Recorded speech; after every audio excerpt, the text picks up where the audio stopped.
Hey, you awesome folks! Thanks for taking this journey of discovery with your guide, Keith Haney. You're listening to the Becoming Bridge Builders podcast, your favorite podcast for everything from racial reconciliation to education innovation, justice reform, and leading change in the 21st century. This podcast is for people who love to be challenged with difficult topics, but want practical solutions to solve these challenging issues. Becoming Bridge Builders makes change possible. Each week on the podcast, Keith invites innovative thought leaders to share how they are building bridges in their area of expertise. You will hear breakthrough ideas and concepts that are changing the world. He's featuring guests who are best-selling authors, leaders at Microsoft, entrepreneurs, leading educators, professors, lawyers, and so many more. Listen in to learn how you can be the bridge to the change you are seeking. My guest today, the garage sale millionaire Aaron LaPedis, is an award-winning author, collector, speaker, and radio host based in Denver, Colorado. Aaron is considered one of the world's great collectors and treasure hunters. He's often called upon by FBI because of his expertise in various fields. We welcome Aaron to the podcast. Well, Aaron, welcome to the podcast. How you doing today, my friend? I'm doing wonderful. Thank you for having me on today. I'm so glad to talk to you. I don't do garage sales, but my wife does and forces me to come along with her. So You're going to be a convert. After this phone call, you're going to run to the local garage sale and make a lot. Well, that's possible because I've seen people who go to garage sales and find Rolexes. So I'm keep looking for that garage sale. I'm looking for that garage sale too. This is my dad's old watch, and it's like, I don't like it anymore. I'm like, I'll take it. $2, right? Yeah, $2. So, Aaron, I love to ask my guests this question. What's the best piece of advice you've ever received? You know, it's interesting that somebody once told me on my way of moving up the financial food chain that you don't understand money until you lose it all. And I would have to tell you, and I told this person, then I guess I'll never understand money. And he goes, Aaron, I'm pretty sure you're going to understand money real well, but you have to understand a hard charger like you always gets brought down a notch or two. And I forgot about what he told me. And then came the recession in 2008 and 9. And I have to tell you, Keith, that I got humbled. I was worth, I don't know, I was probably worth like $3 million then. And I became, during that, my gallery was getting ready to go under. All my investment homes, the notes were called in. And I was $4 million in debt. Wow. And I had no lifelines. I did not have a family that could give me money. I actually canceled my life insurance policy. So if I would have died, my family would have been responsible for everything. And that was a humbling experience. It was a humbling experience because the stress I brought on to myself was enough to kill a person, and it did almost kill me. I had a major heart attack in January 5th of 2009. It was called, the nickname of it is the Widowmaker. Yes. And I was 99% blocked. And as a doctor, you probably know a little bit of that too, understand what we're going with. And the stress was too much for me. And I did almost die, and I would have left my family in peril. And I was able to get out of the hospital a day early because I felt that if that heart attack couldn't kill me, nothing could. And I was going to turn everything back around.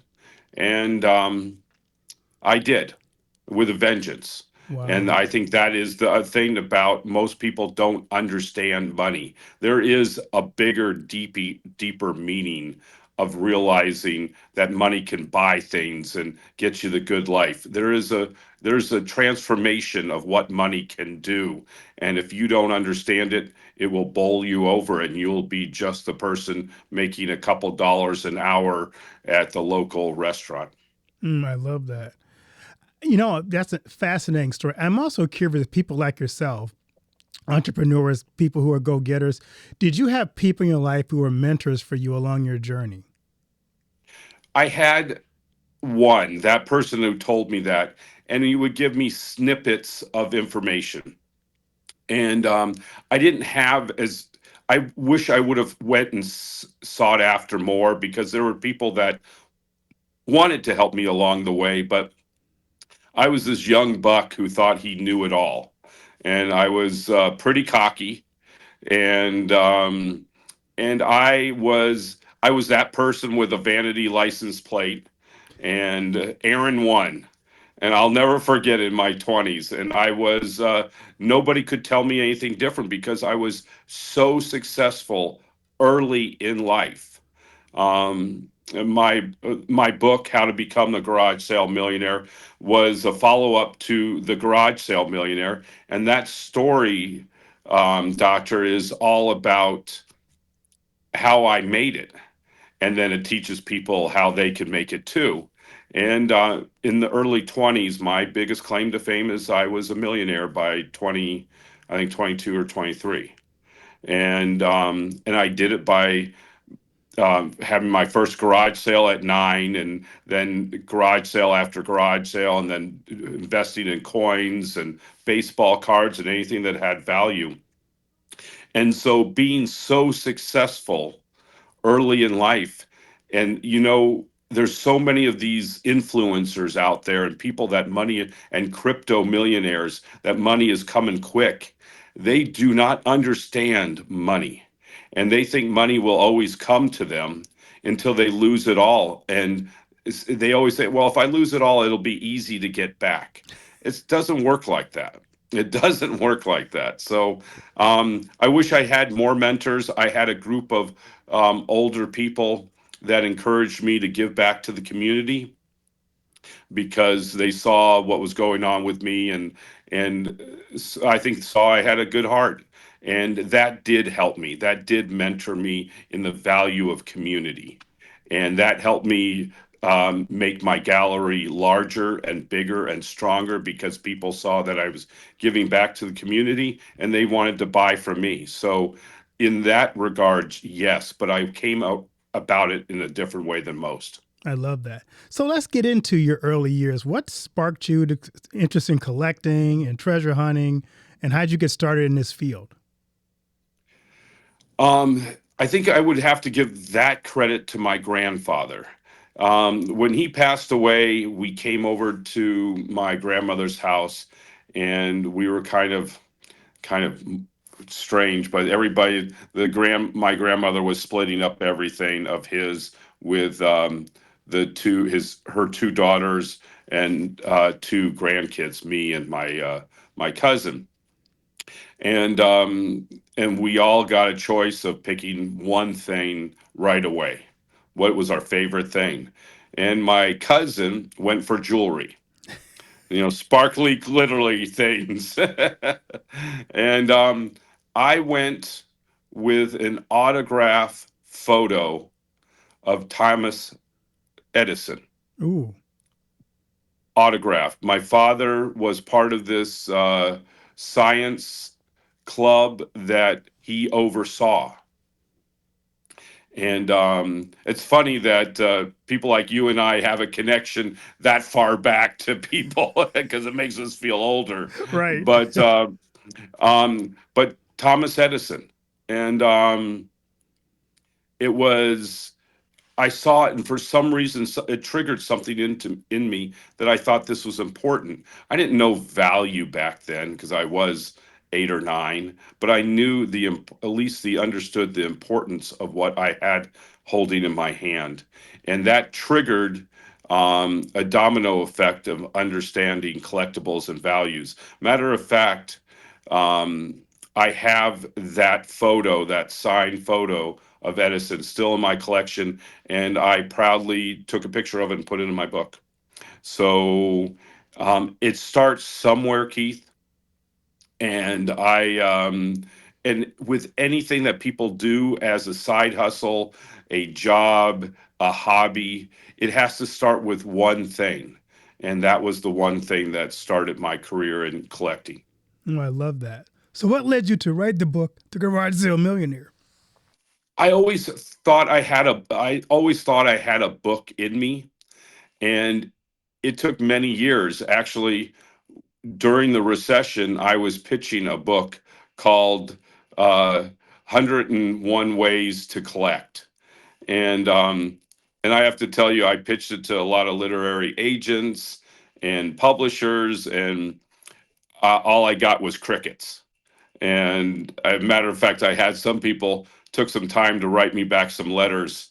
And remember, this is when my gallery was tanking and the recession on the houses. So I was pretty fragile at the time. And I had somebody tell me, a literary agent tell me, took the time to write a letter back to me and said, I read your book, and I have to say, those are the 2.5 hours I will never get back. And I'm so angry at you for taking them away from me. So, he wasn't It, impressed. not impressed at all. Not impressed at all. And it was hurtful, but it made me tweak the book. I basically rewrote it because it wasn't something that I was an expert in. I'm not an I wasn't an expert back then in collectibles. I'm an expert in how to make money. And I have to tell you, doctor, that I did not see it. Sometimes the forest for the trees, everybody hears that analogy and you don't really know what it means until you have it happen to you. What I'm an expert in is the hustle, going after it, finding a way to make it happen and put money in my pocket and doing it better than anybody else can do it. And that's what the book was about. And I realized it very soon after my heart attack. And I realized what the name of the book was because it was going to be about me, and what I was a garage sale millionaire. And so I changed the name and changed the way the whole book was written. So only a little bit about how I did it, but how everybody can do it, and making sure people didn't think that this was a get rich quick scheme, because it's not. Whatever you put in is what you're going to get back. I'm pretty sure that I could teach you in 4 or 5 hours, tell you to go to garage sales over the weekend, have you bring $250. I guarantee you I could triple it, because that's how good I am. And does not take, you don't have to be a rocket scientist, because I am not. Like to think I am. I may have some friends that are, but I'm pretty sure it doesn't rub off on you. So that's what I believe, and that's what the book's about. So, for people who are listening to this, who love to go to garage sales, is there some tips that you would have when you do garage selling for collectibles versus I'm doing it because I need a couch for my living room? Yes, yeah, definitely. There is two different approaches, and I think that's very important. A couch for your living room, I would tell you to go to Facebook Marketplace, Nextdoor Marketplace, or Craigslist. And that's the best place to sell big items. You would never sell anything big like that on eBay. Collectibles, you need to do eBay. That is the best place to do it.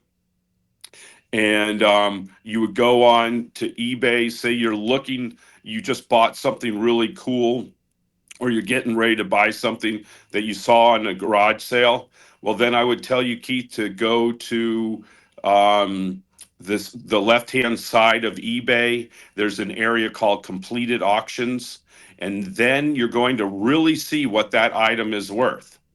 And so if that pocket watch that they're saying they're going to give it to you for $3, $4, um, you're thinking about buying it. You're going to go to the completed auctions. You're going to find guaranteed that exact watch in completed auctions, and it's the completed auctions that happen in the last 90 days. So you're going to find out exactly what that watch is worth, not what people are willing to sell it for. People may say that watch is worth $1,000, but if it's only selling for $1,500, then that's what it's worth. And so that would be the quick thing that I would tell you to do. And then I would have you do a reverse image search on it, which is amazing with AI these days. On eBay, you can do it just on your phone. You can upload a Google image reverse search and find out other things if you are having trouble finding out what that is, to find out more about it. So because we have the power of our phones in the grip of our hands, we can be so much more proficient on making money.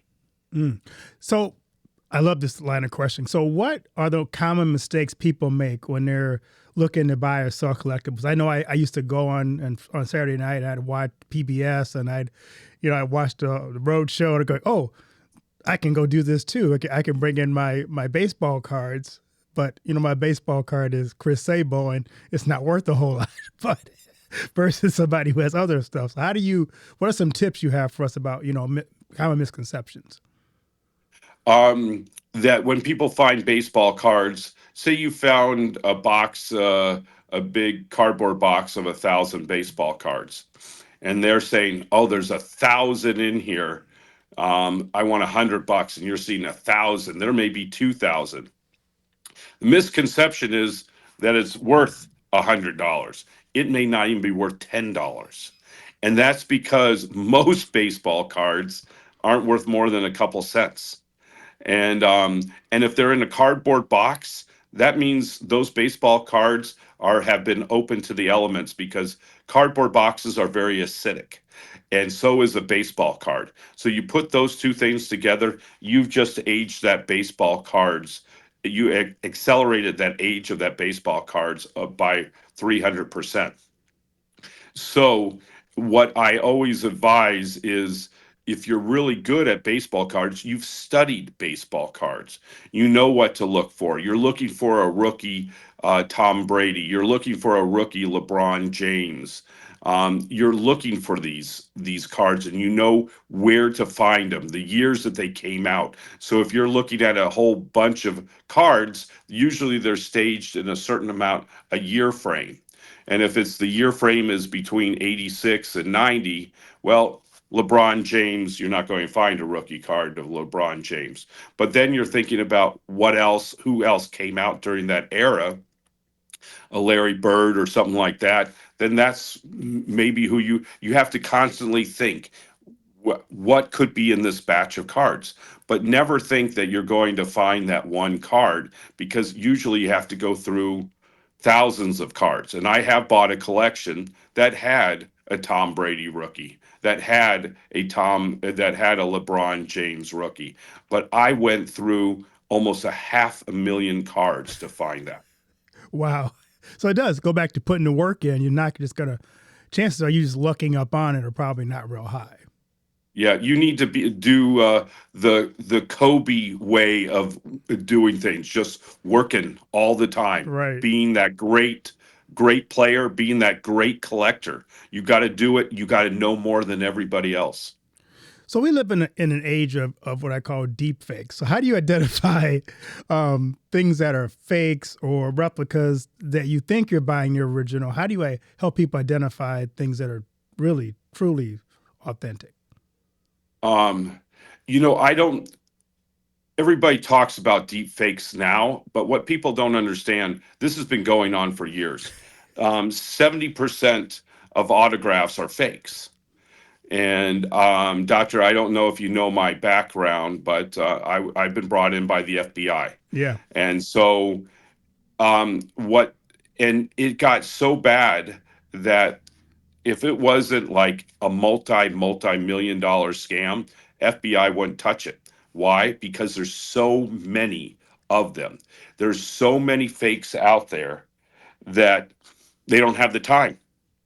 They don't have the time. I brought them huge, where they set up warehouses of just making Mickey Mantle fake signed autographs.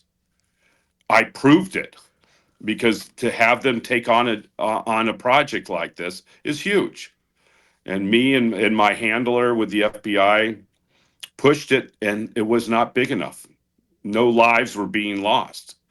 So it is sad. It was on 60 Minutes about 10 years ago, about the amount of fakes out there. And if you find an autograph, anything at a garage sale, I got to tell you, good chance it is fake. And the only way to tell is to turn it into PSA DNA, um, James Spence Authentic. There's Beckett. There's several places to go to, whether it's baseball cards or coins or autographs. And basically, it's a third party authenticator. And if they say it's real, you're good. If they say it's not, there's no way to sell it. And why did I mention different places? Like Beckett and different organizations will look at baseball cards. Believe it or not, there are fake baseball cards. And Keith, are you getting ready for me to blow your mind right now? Yeah, please. I'm going to blow your mind. Can you believe it? You can even fake a coin. Oh my goodness. And people say, I don't understand. So somebody's minting fake coins. Not to that extent, but I could take a penny, change the mint mark, and making it worth from $1 to $3,000 by changing the mint mark, by opening up, making it just like the S, making it turn it into an O, or or the O, which is Philadelphia. Um, D is Denver. Changing things, that the mint mark or the year, and it's a very intricate soldered iron, and they just change it, and the value can escalate. And somebody that's not looking just bought a fake coin, and the only way you can do it is have a 33 third party authenticator analyze it for you. Wow. So I gotta go have my book signed by Gordie Howe authenticated. And I will tell you, I don't know how we're doing on time, but Keith, very quickly, I bought a lot of autographs in my life. And the line is, the story doesn't mean anything if the item is fake. Right. And everybody says that's obvious. Well, it's not obvious to a lot of people, because I had somebody come in and say they watched Walt Disney sign an animation cell. And they brought it in to me, and they looked at it, and I go, I got to check the signature. And they go, oh, you don't need to check it. I watched Walt Disney sign it. And I go, okay, well, you're old, and maybe you did. But I still have to check it. Right. And I did. And what it was, the signature matched up to one of his secretaries. Oh my And everybody goodness. says, how would you know the secretary? Well, I actually knew which secretary it was, because the secretaries and assistants were known to sign his name because he didn't have any time. And a lot of times, everybody liked to think Walt Disney was on premise all the time. So I brought it back to this person. I said, that's not Walt's signature. It actually happens to be one of his lead secretaries. And they were all mystified. And I go, you didn't actually watch Walt sign this, did you? And they eventually admitted, no, they didn't. They handed it to a secretary. The secretary said, give me a couple minutes. He's in his office. He's real busy. And half an hour later, boom, it gets signed. Right. So the story is not, it doesn't make anything real unless it's really real. Wow. That's amazing. So I'm curious, what are you focusing on today? And as you think about maybe the history of, or the where collecting is today, what would you kind of see the future of collecting today? Great. I think collecting today, I think it's changed a lot because people that make these collectibles are making so many of them, like babies. Good example. Beanie Babies, Beanie Babies are worthless. And there was the huge craze of Beanie Babies, but now you can't give them away. At one time, records were a great collectible. Then it was nobody wanted them, and now they're a great collectible again because everybody. Nothing sounds better than a piece of beautiful vinyl on a record player. It's the true purity of music. And so some collectibles do come back into the spotlight. But you have the collectibles like the classic business, the baseball cards, coins. Certain collectibles will never stop being collectible. But you just have to find that and make sure whatever you're buying into is not a fad, because there are a lot of fads, like Pokemon cards. It's gone in and out of fad for a long time, but it won't go away. My son loves Pokemon cards. They are worth a lot of money, even though they're making millions and millions of them. But that fad doesn't seem like it's going away. But you just got to be careful that when you hop into a collectible, a new collectible, that you're doing it eyes wide open and you don't start buying into this fad that's going to explode a year later. Wow, that's amazing. I'm curious. You tell us about your philanthropy work that you do and how you give back to the community. Yes. So, my son is on the spectrum of autism. He is, you really, very barely on the spectrum, but he still is, and he's ADHD. So I choose to help out any charity that helps out autism. It is what I find important. It's what I believe that a lot of people in America do not understand, that 1 in 48 kids are on the spectrum. It is becoming an epidemic. A lot of people cannot afford all the counseling and the medicine that goes with having a child on the spectrum. And they're going to have a kid that is going to be not an asset to the community, but a child that will have to be taken care of the rest of its life. So I believe that since this does affect me, I'm more blessed than others because my son is amazing. He's going to have a full-time job this summer. He is on the dean's list at school. He will go to college. So it impacts him very little. But a lot of kids, they can't speak. They have to have 24-hour care. And so I choose to help out organizations that help out the autism community. That's really neat. That's so important to give back like that. I believe too. Doctor, this is we're on this big blue ball for a short period of time, and I think this is the only way people like you and I can make our mark in society, is to try to give back that we're so blessed. I love that. This is my other favorite question from my guests. What do you want your legacy to be? My legacy is my son. And I want my son to be as successful or more than I am. And I truly believe that he will change the world along with a lot of other young people. And I hope that the world gives people like my son a chance. And that is how I see that if I've done something and my son turns out to be this great, great gentleman, then I've succeeded in life. That's neat. I love that. As we wrap up this conversation, what key takeaways do you want to leave with the audience about our conversation? Well, Reverend, and this is the first time I called you that because you're a reverend, you're a doctor. All I know is you're some like NBA superstar on the side too, that you don't have enough room on your title to include that. But, that's true. Well, you're humble. I'm humble. That's right. I think when people, I hope people look at my book because, times the economy is becoming quite difficult.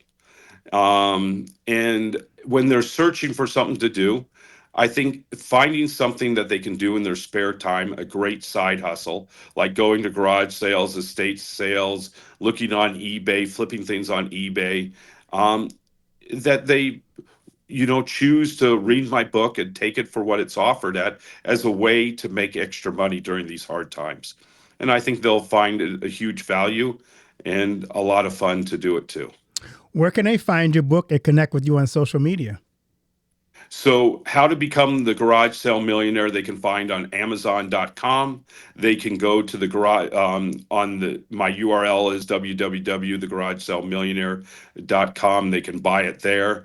They can even go to eBay and search me up, the Garage Sale Millionaire, to see how I buy and sell things, so they can get a taste of it and learn from my descriptions and everything I think is valuable. So those are the way. I have a Facebook account and an Instagram account. So all under the moniker, the Garage Sale Millionaire. Well, Aaron, thanks so much for taking time and providing such great content. And I really enjoyed this conversation. I'd love to have you back on again and dig deeper with some more stuff. Well, I appreciate you having me on, and anytime. But the next time you have me on, I want you to tell me stories of what you've bought at your next garage sale. I will do that because I'm inspired now to go out and find some garage sale deals. Okay. Thanks a lot for having me on. Thanks, Aaron.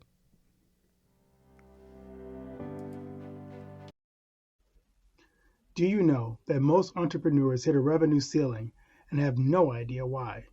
They're working harder, spending more money, running more ads, but revenue stays flat.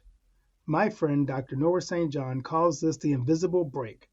He's giving our listeners a free revenue ceiling audit to help you see what's really holding you back. You'll get a free 30-day membership to NoahBot, giving you access to Dr. Noah's 30 years of experience to help you reach your next level. But hurry, because there's only 50 available this month. So if you're tired of being stuck at the same revenue level and want to finally break through, get your free revenue ceiling audit at drnoahvault.com in the affiliate link that'll be listed in the show notes. Thanks for listening to Becoming Bridge Builder. If you enjoyed this episode and want to help support the podcast, please subscribe and share it with others. Post about it on social media or leave a rating and review. To catch all the latest from me, you can follow me on Instagram at bkeithhaney and on Getter and Twitter at RevHeadpin. Thanks again, and tune in next time.